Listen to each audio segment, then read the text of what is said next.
deep within the Appalachian wilderness lies a chilling tale, whispered through generations, of a woman scorned. What if the legends were true and the truth was far darker than anyone could imagine? I grew up in a small town in North Carolina called Bakersville, just 16 miles from the Tennessee state line. Beyond that lay the fabled Appalachian Trail. I never thought much about it until I moved away. But there's something mystical about Appalachia, especially the lower half, where the trail snakes through the Great Smokies and Pisgah National Forest. Bakersville sits right at the center of a triangle formed by three forests. Whether it's the trees, hills, or water, something seeps into the people, shaping them for better or worse. The people of Appalachia are among the most superstitious you'll ever meet. Like everyone, they have peculiar beliefs, but theirs are uniquely bizarre. For instance, my grandmother, God rest her soul, refused to trust anyone with a dimple on their chin, claiming dimples were made by the devil's shoe. She believed odd numbers of chicken eggs meant impending misfortune, and that washing clothes on a Sunday was a big no. She wasn't just humoring tradition, she genuinely believed these rules kept bad luck and black magic at bay. This brings me to my friend Scoot. He told me about a witch living near Rattlesnake Ridge. At first I laughed it off, but Scoot's cousin swore on his life that she cursed 4 men after the war, each meeting mysterious deaths. Scoot knew exactly where her shack was and dared me to go see it. Naturally, I called his bluff. We were 12 and 13 at the time, old enough to navigate the woods but young enough to feel invincible. We set off on a Saturday afternoon. Despite the ridge's ominous name, our parents didn't worry. In rural North Carolina, you learn to navigate the wilderness. The trek to the ridge took about an hour at a leisurely pace. When we reached the base, Scoot's cousin's instructions echoed in my mind. You'll smell the smoke before you see her shack. I was skeptical, expecting a wild goose chase. But then we caught a faint whiff of smoke. Scoot nearly exploded with excitement, claiming victory. My skepticism wavered. The timing of the smell felt unnervingly perfect. As we ventured deeper, we stumbled upon a dense thicket of myrtle trees. Beyond it lay a dilapidated log cabin, complete with a stone chimney. Scoot's face lit up as he whispered, "You believe me now."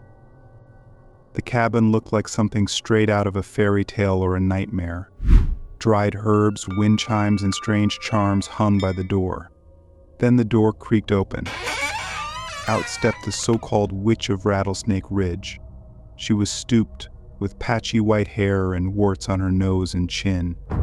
I froze, every hair on my body standing on end. Scoot, however, gasped, "There she is," loud enough for her to hear. The old woman spun toward us and cackled, "Who's there? Show yourselves." We bolted. We didn't stop running until we were far from the ridge. Once home, we told our parents everything, trembling as we described the witch and her curses. To my surprise, my parents reassured me. "She's no witch," my dad said. "Just an old woman who wants to be left alone." The explanation eased my fears but left questions unanswered. Why did she live out there, isolated from everyone? And what about the 4 cursed men? My parents brushed it off as coincidence, but the town's whispers said otherwise.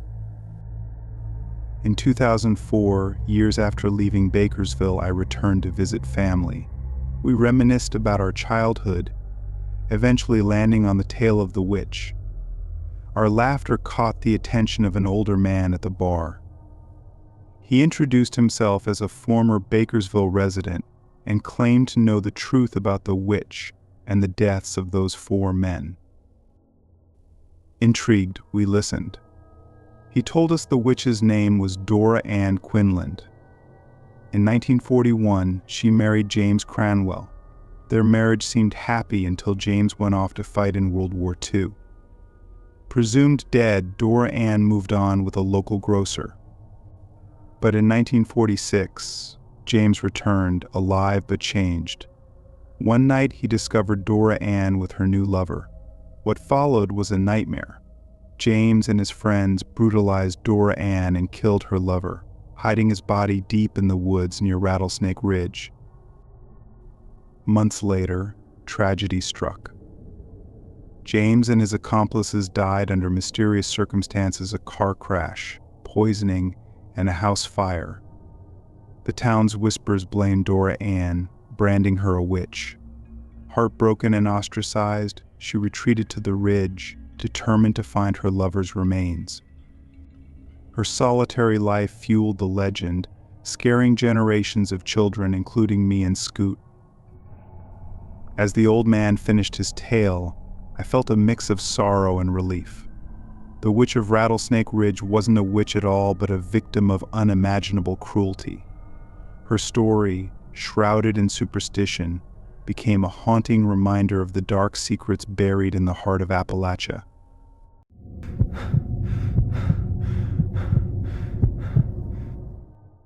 What started as an innocent hike along the Appalachian Trail quickly turned into a terrifying encounter with the unknown. Would we survive the night, or was something or someone lurking in the darkness, waiting for us? A few years ago, an old friend and I were hiking a section of the Appalachian Trail in Tennessee. We had camping gear and a few survival essentials, but no amount of preparation could have prepared us for what we encountered. Day after day of nearly non-stop hiking had worn us down, and the sleepless nights in the open wilderness only added to our exhaustion. On the fourth day of our journey, we crossed paths with a solo hiker heading in the opposite direction. After exchanging pleasantries, we asked about the trail ahead. He mentioned a 2-story shelter with camp beds a mere 10 miles away. If we pushed hard, we could reach it by nightfall. The prospect of an enclosed shelter and a full night's rest was too tempting to resist. Several grueling hours later, the shelter came into view. The shelter wasn't the cozy cottage we'd imagined. It was a simple wooden structure with 2 raised sleeping platforms. Still, it was far better than setting up camp again. We tossed our gear onto the higher platform, cooked a quick meal, and settled in. As twilight set in, we spotted 2 other hikers approaching a couple, asking if the other platform was free. We welcomed them and hoped for a quiet night. But from the moment they arrived, tension simmered. Their whispered arguments quickly turned into full-blown bickering. My friend and I exchanged uncomfortable glances, trying to ignore the increasingly hostile atmosphere. At one point, the woman stormed off, only for her partner to pull her back, hushing her harshly. The air grew heavier with every passing moment. Later that night, after an uneasy silence, their argument flared again. This time, it was loud enough to wake us. The woman's voice cut through the stillness. "Maybe that's exactly what I'll do," a flashlight flicked on as she climbed down from the platform, her partner pleading for her to stay. Without another word, she disappeared into the darkness, leaving only the beam of her flashlight to trail her. My friend tried to intervene, calling out, "Excuse me, miss, but hiking alone at night isn't safe," she snapped back, her voice dripping with anger. "Mind your own business." Her partner hesitated but ultimately let her go. My friend, exasperated, muttered, "If you're too scared to go after her, I will." This ignited a tense exchange between the 2 men, their frustration with each other palpable. Then, a blood-curdling scream shattered the night. All 3 of us froze. A second scream followed, more desperate than the first. Without hesitation, we threw on our boots, grabbed flashlights, and ran toward the sound. The woman's partner led the way, moving with a speed that defied his earlier hesitation. My heart pounded as the screams grew louder, echoing through the trees. We found her lying just off the trail, her leg twisted at an unnatural angle. She was sobbing, panicked, and rambling about someone still being there. "He's here. He broke my leg. He's still here," she cried. Fear surged through me as my friend and I scanned the woods with our flashlights, searching for the attacker. Every shadow felt alive, every rustle a potential threat. Unable to find any sign of the attacker, we focused instead on helping her back to the shelter. Supporting her between us, we moved as quickly as we could, my flashlight swinging wildly in every direction. The forest seemed to close in around us, oppressive and menacing. We reached the shelter, armed ourselves with knives and hatchets, and did our best to tend to her injuries. Through her tears, she explained what had happened. She hadn't seen the man's face, but she'd felt the sharp pain as something blunt struck her leg. In the split second before she fell, she glimpsed his figure retreating into the woods. It was a deliberate attack, not an accident. The thought chilled me to the core. The rest of the night was a blur of fear and vigilance. We patrolled the shelter in shifts, flashlights cutting through the dark, ready for any sign of movement. Every noise sent my heart racing, every shadow playing tricks on my mind. By dawn, our nerves were frayed, but we'd made it through the night without further incident. As daylight broke, we fashioned a makeshift stretcher and carried the woman to the nearest town, Hampton, where she received medical attention. We stayed long enough to help her partner file a police report and ensure she was safe before deciding to skip ahead on the trail, far from the site of the attack. To this day, I'm haunted by what happened. The Appalachian Trail is known for its beauty and the kindness of its hikers, but that night proved a stark exception. It wasn't the wildlife or the terrain that posed the greatest danger, but something far more sinister, a person hiding in the shadows, waiting for the perfect moment to strike.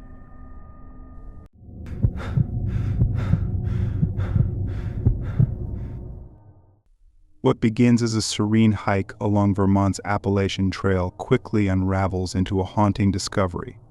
What dark secrets lie beneath the soil, and will they uncover the truth before it's too late? Stay tuned for a story that will keep you on the edge of your seat. During the summer between my sophomore and junior year in college, my best friend and I decided to tackle the Vermont section of the Appalachian Trail. We'd hiked together several times before, so we knew we could handle the tougher portions of the trail. By the third day, we were still in good spirits, eagerly anticipating the final 2 days of our hike. But during the early afternoon, something happened that made us cut the trip short by 2 whole days. We were walking along, silently praying for the rain to hold off, when my friend suddenly stopped. He pointed towards something in the trees, just off the trail.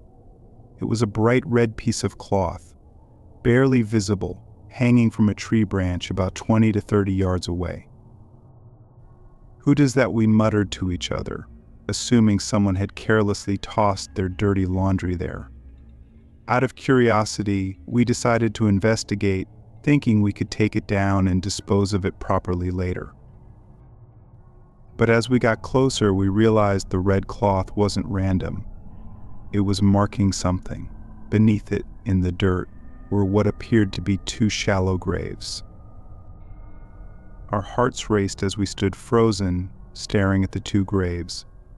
The eerie coincidence wasn't lost on us. Without a second thought, we turned and hurried back down the trail, heading straight toward Bennington to report what we'd seen to the authorities. When people ask why we didn't call 911 right away, I explained that it wasn't about calling for help in that moment. It was about getting as far away from those graves as possible. Even if we had called, what would that have accomplished? If someone dangerous was nearby, we'd be sitting ducks standing there on the trail. Once we reached the nearest town, we found a phone and called 911. The officer on the other end took the matter seriously and thanked us for reporting it. He even gave us his direct contact number in case we needed reassurance or wanted updates. It was a thoughtful gesture, but we were too shaken to think about continuing our hike. Initially, my friend tried to convince me to skip ahead on the trail, avoiding the area where we found the graves. But I couldn't do it. I couldn't, in good conscience, continue knowing that something so sinister might be going on nearby. "Those might not be the only graves," I said. "There could be more out there. What if someone is waiting to ambush hikers like us?" Reluctantly, my friend agreed. We checked into a motel for the night, deciding we'd call the sheriff again in the morning to see if any progress had been made. When we followed up the next day, we learned the sheriff hadn't yet investigated the site. He assured us he would get to it that same day, but his lack of urgency was disheartening. That sealed it for me. Our trip was over.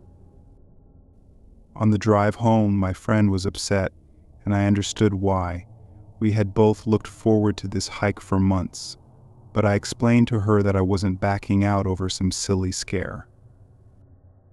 2 graves marked with a bright red shirt were no prank.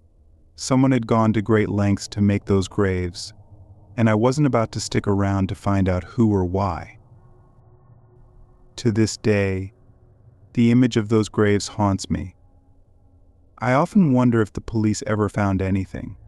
Was it just a bizarre coincidence, or was something much darker lurking on the Appalachian Trail that summer?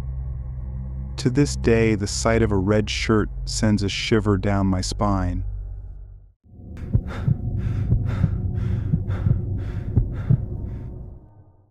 Deep in the heart of the Appalachian Trail, a group of friends stumbles upon a mysterious tin box hidden among the rocks.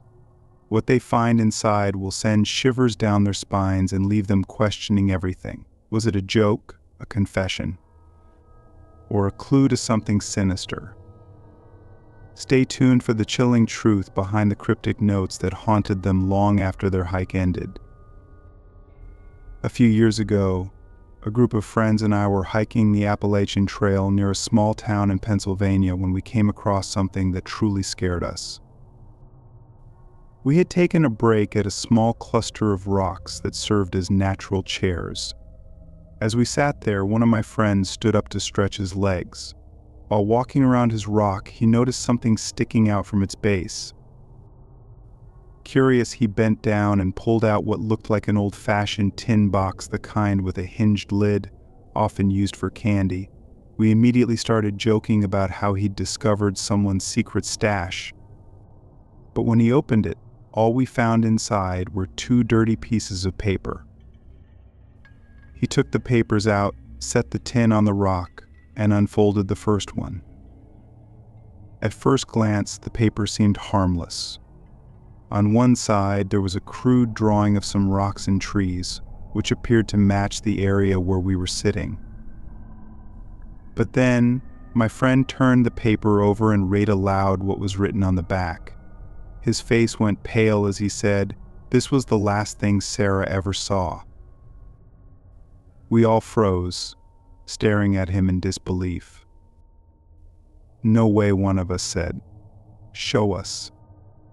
He handed the paper over, and sure enough, that's exactly what it said. Then someone suggested unfolding the second piece of paper. My friend hesitated and refused at first, but another friend walked over, took the paper from him, and opened it. His expression changed just as quickly as the first friend's had. "It's a list," he said, his voice uneasy. "A list of people I want to apologize to." He began reading aloud some of the names. They seemed to belong to people someone had stolen from. At first, I thought it might be a note left by someone planning to take their own life. Perhaps they were reflecting on past mistakes before deciding to end things. But then the mention of theft made us wonder if the notes had been written by 2 different people. A debate quickly broke out among us. Someone argued that the apology note could have been written by the same person, but at a different time, perhaps when they were in a heightened emotional state, which could explain the shaky handwriting. But the handwriting looked noticeably different, and the 2 notes had been written with different pens. The more we thought about it, the more unsettling it became. Was this just someone's dark joke, or was it something more sinister? Even after scrutinizing the handwriting, the discrepancies provided no definitive answers. Eventually, we stopped arguing and agreed to search the area. If those notes were legitimate, then Sarah or someone else might still be out here. We spent a long time walking around the area, looking for any sign of a body or something suspicious. But we found nothing. No disturbed ground, no personal belongings, just the tin and its haunting contents. Exhausted and spooked, we decided to take the box and the notes to the nearest town.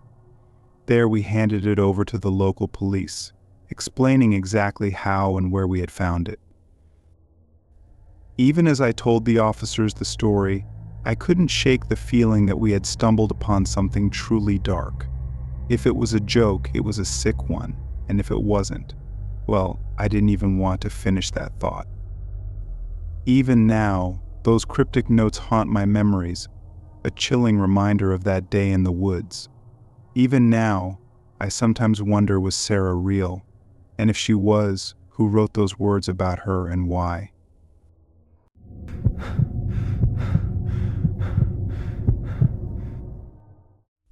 What if the quiet, picturesque town your grandfather grew up in was haunted by secrets so dark they lingered for generations?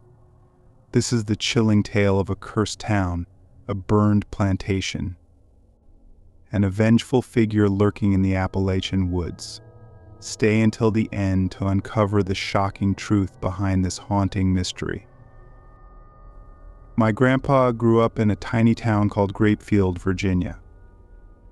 Today, Grapefield is no more than 4 streets and a creek, but it used to be so much more. Walk a mile out of town, past a pair of old logging patches, and you'll find the Appalachian Trail practically on your doorstep. I used to think growing up in such a place would make for an idyllic childhood, surrounded by small-town values, a close-knit community, and the great green forest as a backyard. But there was a reason Grandpa left the moment he had the chance. They said his family moved because of the Great Depression, and maybe that was part of it. But if Grandpa's stories are anything to go by, there was more than money pushing them away. Grapefield has a dark past, so dark that some locals still swear the town is cursed. Back before the Civil War, Grapefield was a thriving little town. Most people worked for one of 2 plantation families at opposite ends of the valley. One family owned slaves, employing white townsfolk as drivers, overseers, tradesmen, and clerks. The other family, staunch abolitionists, hired white townsfolk too, but treated them fairly and paid them well. This uneasy balance worked for a while, but as tensions in Kansas escalated, the peace in Grapefield began to crumble. By the time the first shots were fired at Fort Sumter, words weren't enough to settle disputes. Arguments were settled with bullets. The abolitionists had the moral high ground, but Virginia was a slave state. The slaveholders' profits far exceeded those of the abolitionists, allowing them to hire violent mercenaries to protect their interests. This protection often involved intimidation, violence, and even murder. Abolitionists fought back, but they were outnumbered and outgunned. Many fled north, leaving Grapefield's economy and its soul shattered. When the Confederacy fell, Union forces arrived in Grapefield. Somehow, the slaveholders managed to retain ownership of their plantations, but now they lacked free labor, and their power crumbled. The head of the slaveholding family was cruel but competent. His son, who took over, was a drunken fool, a tyrant who treated everyone, including their families, like his property. He crossed one line too many when he violated a townsman's wife. Fueled by liquor and rage, a mob descended on the plantation house. But instead of lynching the owner, they nailed the doors and windows shut and set the building on fire. Trapped inside were the plantation owner, his family, and the household staff, maids, cooks, and nannies, all unable to escape. The mob cheered as the fire consumed the house until they heard the screams of women and children trapped upstairs.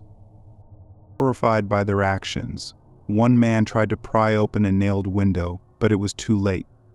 To protect their crime, the mob ensured the fire appeared accidental, silencing witnesses. The plantation's ruins were left to rot, but a shadow hung over Grapefield.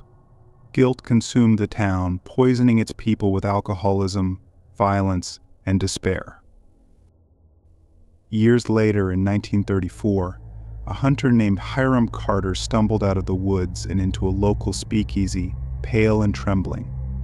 After downing a bottle of beer and a shot of whiskey, he told of seeing a strange creature in the forest, a thing too big to be a dog, too fast to be a bear. It had followed him, just out of sight, all the way back to his truck. The townsfolk dismissed his story as drunken rambling, but a week later, 2 little girls returned from the woods screaming in terror. They claimed they had been chased by a shaggy, deformed monster. The town's best hunter, Rufus Robinson, set out to track the creature. Days later, his dog limped back to town without him. Fearing the worst, a search party went into the woods. The creature they found wasn't a bear or any animal they had seen. It was a man scarred, wild, and barely human.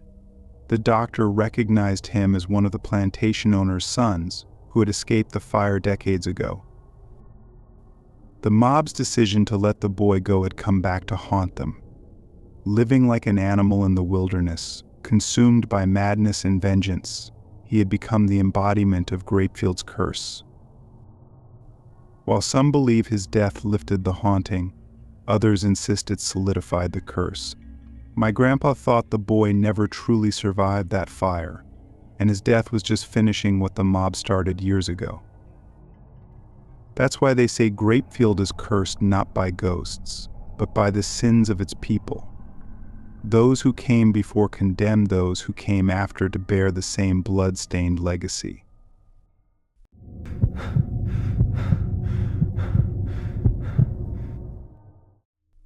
What if the love of your life led you into a dark tale of betrayal, revenge, and a chilling mystery? This is the haunting Appalachian legend of Willa Mae Martin, the girl who married a corpse. Stay until the end to uncover the shocking truth behind her disappearance. I want to tell you a little story about a pretty Appalachian girl named Willa Mae Martin, or as we call her around here, the girl who married a corpse. Willa Mae lived with her husband in a place called Clinch Valley, over in eastern Tennessee.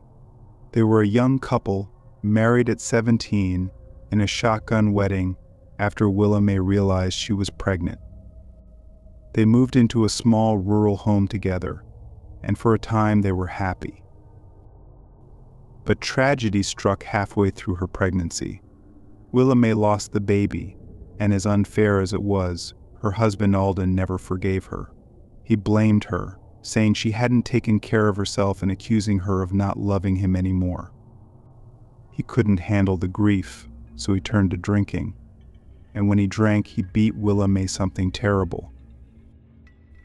After a while, the only thing Willa Mae liked about her husband was the fact that he worked as an oil driller down in Texas. His job meant 2 weeks of work followed by 2 weeks off, giving her 2 weeks of heaven followed by 2 weeks of hell. Whenever Alden was away, he asked his brother Silas Martin to check in on Willa Mae and keep an eye on her. Silas did as his brother asked, stopping by once a month or so to do chores around the house. Over time, Silas began to notice Willa Mae's melancholy. One day he struck up a conversation, genuinely curious about her sadness. When Willa Mae realized Silas wasn't there as her husband's spy, she broke down and told him everything: how Alden beat her, berated her, and made her life barely worth living. Silas did his best to comfort her, and one thing led to another. They fell in love. They tried to resist, knowing their feelings were wrong. But while their spirits were strong, their flesh was weak. After giving in to their desires, they knew they couldn't continue their affair in secret. Willa May decided to do the right thing and leave Alden. She waited until Alden left for his next 2-week stint in Texas.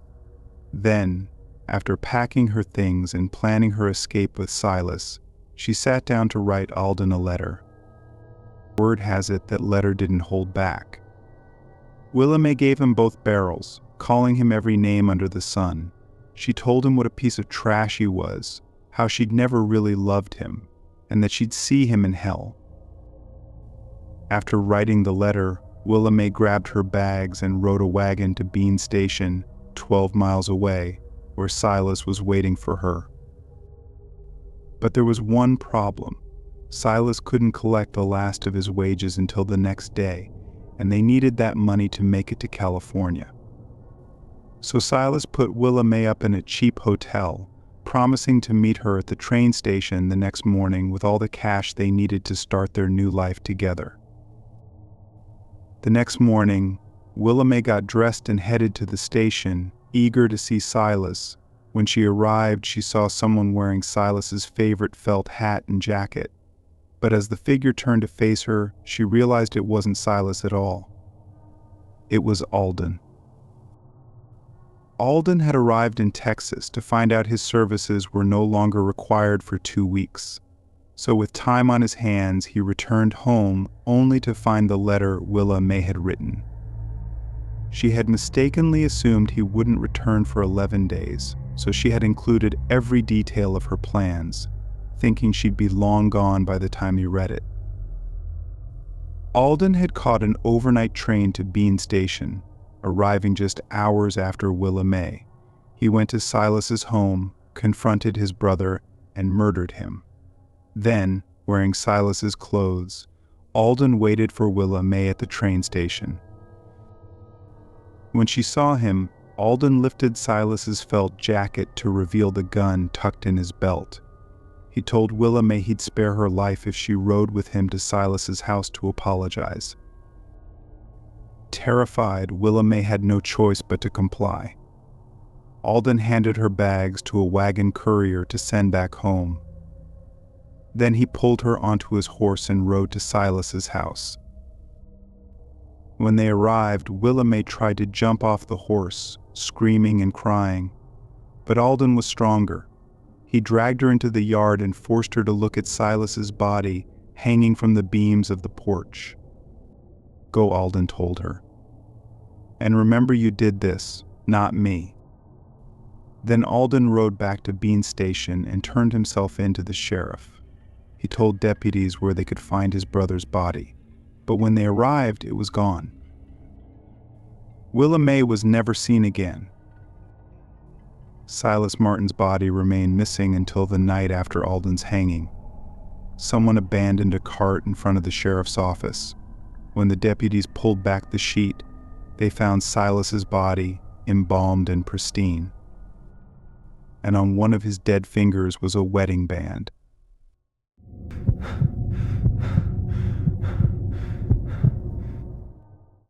Could a long-lost race of pale, nocturnal beings really have roamed the Appalachian Mountains, and might they still be out there?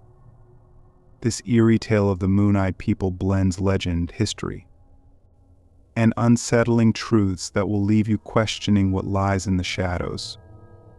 Stick around to uncover the full mystery. The Appalachian Mountains are home to some fascinating but often macabre myths and legends. Many are familiar with creatures like the Mothman, the red-eyed harbinger of doom said to appear before disasters, or the Flatwoods Monster, believed to be an extraterrestrial visitor. However, fewer people know about another Appalachian legend, one that, after some research, might be rooted in an unsettling truth. In certain parts of southern and eastern Appalachia, stories still circulate about an eerie, nocturnal race of imp-like humanoids known as the Moon-Eyed People.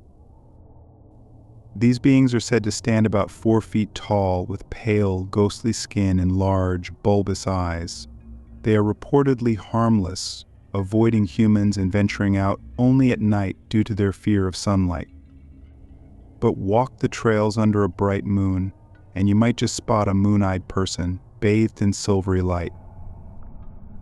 To most, the moon-eyed people sound like nothing more than a quaint folk tale. Yet, like many myths, there could be a surprising degree of truth behind them. Before 1838, when the U.S. government forcibly removed the Cherokee people during the Trail of Tears, northern Georgia and other parts of the Appalachians were still part of the Cherokee Nation. In 1782, the region's governor, John Sevier, paid a visit to Cherokee Chief Oconostota at Fort Mountain. The chief, who was nearing 90 years of age, spoke to Sevier about politics and shared the history of his people.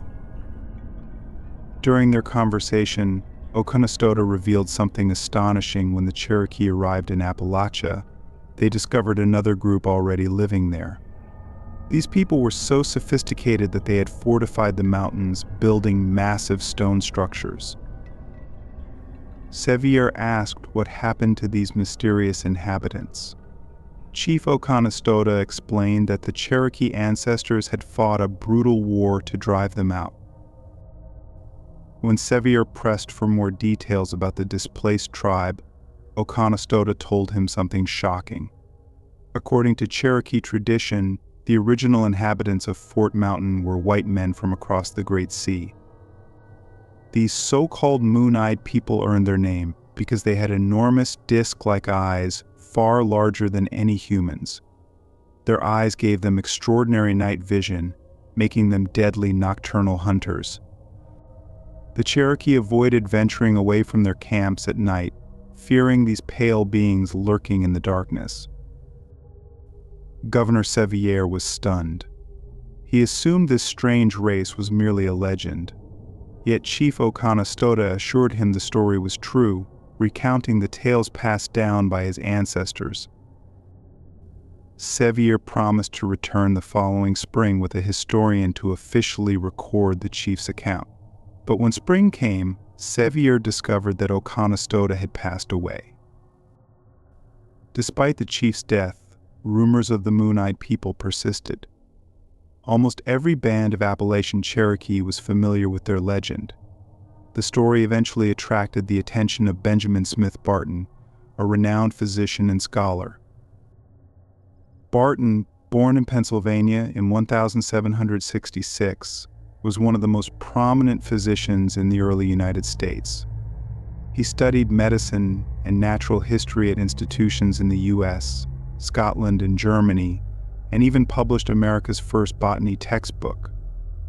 Later in life, Barton turned his focus to anthropology, particularly the origins of humanity. In 1797, Barton published a book titled New Views of the Origin of the Tribes and Nations of America. In it, he included an interview with U.S. Army Colonel Leonard Marbury, who was fluent in the Cherokee language and served as a government intermediary for over 2 decades. Marbury explained that, according to Cherokee tradition, the moon-eyed people were already living in Appalachia when the Cherokee arrived. These pale beings, unable to see during the day, were driven out after a brief but bloody war. Initially, Barton theorized that the moon-eyed people were European settlers, possibly French, who had arrived in Appalachia before the Cherokee. Some Cherokee accounts describe the moon-eyed people as having alien weapons, which Barton assumed were guns or metallic tools brought by Europeans. However, South Carolina historian B.R. Carroll interviewed explorer James Adair, who refuted Barton's theory. Adair, an Irishman who spent 40 years living among Native American tribes, stated that almost every Appalachian tribe had stories about the moon-eyed people. What convinced Adair of their existence wasn't just the frequency of the stories, but the consistency of the descriptions. Every tribe described the moon-eyed people as pale, stunted, and nocturnal. Adair believed their strange features came from living underground for generations. Scientifically speaking, the description of the moon-eyed people aligns with what might happen to a group of humans adapting to a subterranean lifestyle over thousands of years. This theory, while speculative, gained traction in 2003 when archaeologists in Indonesia discovered the remains of a previously unknown human species. In a cave on the island of Flores, scientists unearthed a small human skull. At first they thought it belonged to a child, but further analysis revealed it was an adult. This new species, named Homo floresiensis, or the hobbit, stood only 3 feet 7 inches tall. The Flores hobbits are believed to have gone extinct around 50,000 years ago, but what if similar offshoots of humanity existed elsewhere? The Cherokee claim to have arrived in Appalachia around 12,000 years ago. Could they have encountered a prehistoric race of cave dwellers like the Moon-Eyed people? And if so, could some of them have survived? It's chilling to consider. Perhaps the Moon-Eyed people retreated deeper into their caves, avoiding both the Cherokee and later European settlers. Maybe their stories are not just myths but echoes of an ancient reality we have yet to fully understand. After all, the Flores hobbits were only discovered in 2003. Perhaps humanity's shadows conceal even more unsettling truths waiting to be uncovered.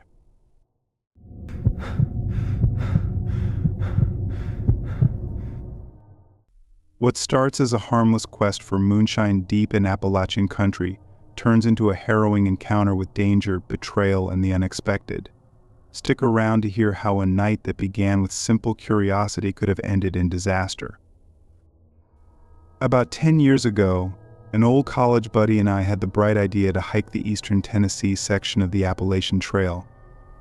We weren't hardcore about it or anything, we just took things at our own pace, stopping at grocery stores and diners whenever we could to stock up on little comforts. At one point, we stopped in a small town in Hancock County, intending to grab a few six-packs and maybe a bottle of Jack Daniels since we were in Tennessee, after all. Anyone familiar with the area will find this hilarious because we didn't know what we were walking into. As it turned out, the town was dry, not a drop of alcohol for sale in the entire county. We managed to stock up on snacks but left empty-handed when it came to booze. While at the store, the friendly cashier informed us that if we wanted alcohol, we'd have to walk to the next county. She did mention, however, that if we asked someone nicely, they might pick some up for us while they were out of town.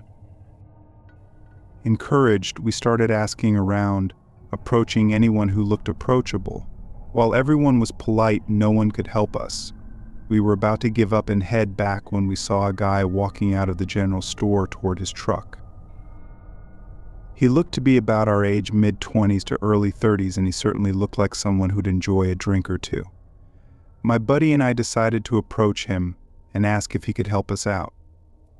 We introduced ourselves and explained our situation.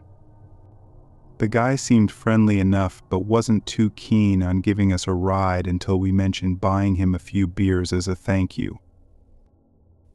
After that, he was all for it. He invited us into his truck, and off we went, heading toward the next county over where the nearest liquor store was located.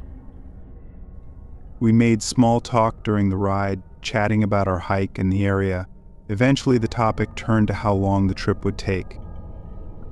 The guy said it'd be about an hour there and back, which was a problem. By the time we returned, it would be too dark to continue hiking, and finding a campsite would be a pain. When we mentioned this, he had a sudden flash of inspiration. "There's another place we can go to get some booze," he said. "But it's not exactly legal." He asked if we were cops, and we laughed, saying no. Then he asked if we'd be okay buying moonshine instead of beer.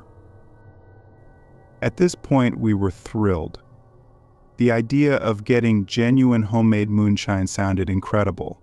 We figured it would be like experiencing authentic Appalachian culture, just like going to Oktoberfest in Germany for beer or enjoying local rum in the Caribbean. So when this guy said he'd take us to his buddy's place to buy moonshine, we didn't hesitate.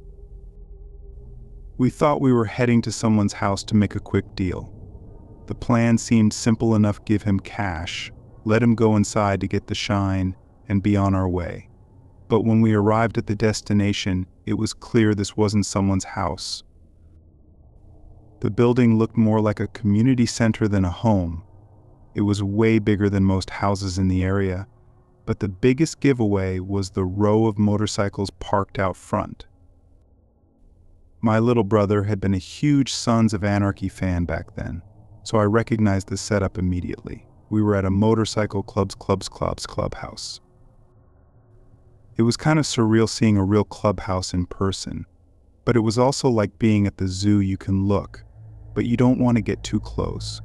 We still thought our new friend would just go inside, buy the shine, and return. So when he told us to come in with him, we hesitated.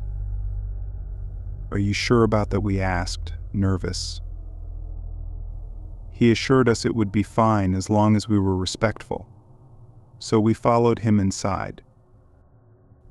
The inside was completely different from the nondescript exterior. The club's name and logo were everywhere on the walls, on flags, and even on merchandise. They had memorabilia all over pictures, antiques, and other items. It would have been an awesome experience if it weren't for the record scratch moment when we walked in. The second we stepped inside, everything stopped. The music, the chatter, everything. A room full of big, hairy bikers turned to stare at us. Our new friend asked if the prez was around, which we assumed meant the club president. Someone told him the president was in his office, so he told us to sit at the bar and wait. We sat, but no one served us drinks. Instead, we just sat there while everyone stared daggers at us. Our friend walked down a hallway, knocked on a door, and disappeared inside. My buddy and I exchanged worried looks. Everyone was still staring at us, and one guy gripped a pool cue like he was imagining it was our necks. Suddenly, we heard yelling from down the hall. It was loud enough to drown out the heavy metal music playing over the PA system. Then we heard a crash, and our new friend came flying out of the hallway, followed by a huge bald man, presumably the president. The president started beating him, yelling things like, "You dumb piece of crap. Are you trying to get us busted? You bring them here and expect us to..." He didn't finish, but the message was clear. We got off our stools and tried to leave, but another biker blocked the door. "You two aren't going anywhere," he growled. At that moment, everything became clear. Our new friend wasn't just helping us get moonshine, he was planning to rob us. The president turned his attention to us. Before he could say anything, I started apologizing profusely. "We're so sorry, we didn't know." He said it was fine. Instead of hitting us, the president pointed to the door. "Get the hell out of here," he barked. Relieved, we turned to leave. But I couldn't just abandon the guy who brought us here, even if he was a jerk. "What about him?" I asked. "What's going to happen to him?" The president glared at me. "He's not your friend. Now get out." And with that, we ran like hell. Looking back, I understand why the bikers let us go. Killing or robbing us would have brought unnecessary heat on them. As for our friend, we didn't stick around to see what happened. It was a close call, and I've never been so happy to walk away from a cultural experience sometimes. The risk isn't worth the adventure.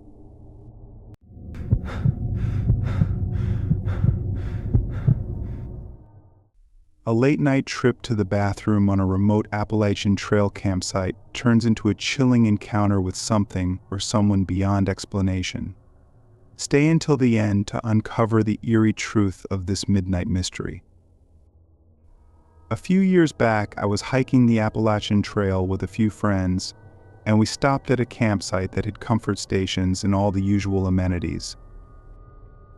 One night I woke up around 2 a.m. and needed to use the bathroom.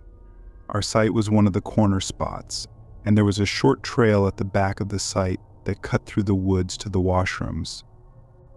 It was a quicker route than walking around the front, so I decided to take it. I was tired and in a hurry, so saving a few steps seemed like a good idea. As I was about halfway down the trail, I heard a faint noise coming from my right. It sounded almost like laughing, but it was so soft that I didn't think much of it. I figured it was probably an animal, maybe a raccoon or a porcupine. Both are known to make strange, almost human-like sounds at night. I couldn't see anything in the darkness, but that didn't bother me. I kept walking toward the comfort station, assuming it was just a critter out foraging. Then, a few seconds later, I heard a voice. It came from deep in the woods to my right, a woman's voice. "Hello," she said. I froze. My heart jumped into my throat, but I told myself not to panic. I figured it was just someone else on the trail, maybe startled by my footsteps. Not wanting to scare her, I called back, "Hey," in the friendliest voice I could muster. There was no response. That's when I started to feel uneasy. I couldn't see anyone, and the silence that followed was deafening. By the time I reached the comfort station, I had mostly calmed myself down. I reminded myself that I don't believe in ghosts or anything like that. The timing and the sudden quiet had been unsettling, sure, but I figured the woman was just nervous and didn't want to talk to a stranger in the middle of the night. After finishing my business, I began heading back down the same trail. I decided that if I heard anything else, I'd just run. But as I walked, the woods were completely silent. Not a rustle, not a chirp, nothing. I was about 3/4 of the way back to my tent when I heard the voice again. But this time something was wrong. It still sounded like a woman's voice, but there was something off about it. The tone was different, unnatural. It sent a chill down my spine. And then it said, "Come back." I didn't stop to think. I ran as fast as I could, crashing through the trail and diving into my tent. I was so frantic that I woke everyone up. My friends asked me what was wrong, but all I could manage to say was, "I think I just freaked myself out." I couldn't tell them what I'd heard. They'd think I was drunk, high, or just a coward, or maybe a little of all three. For the rest of the trip, I hoped someone else would hear something similar, just to validate what I'd experienced.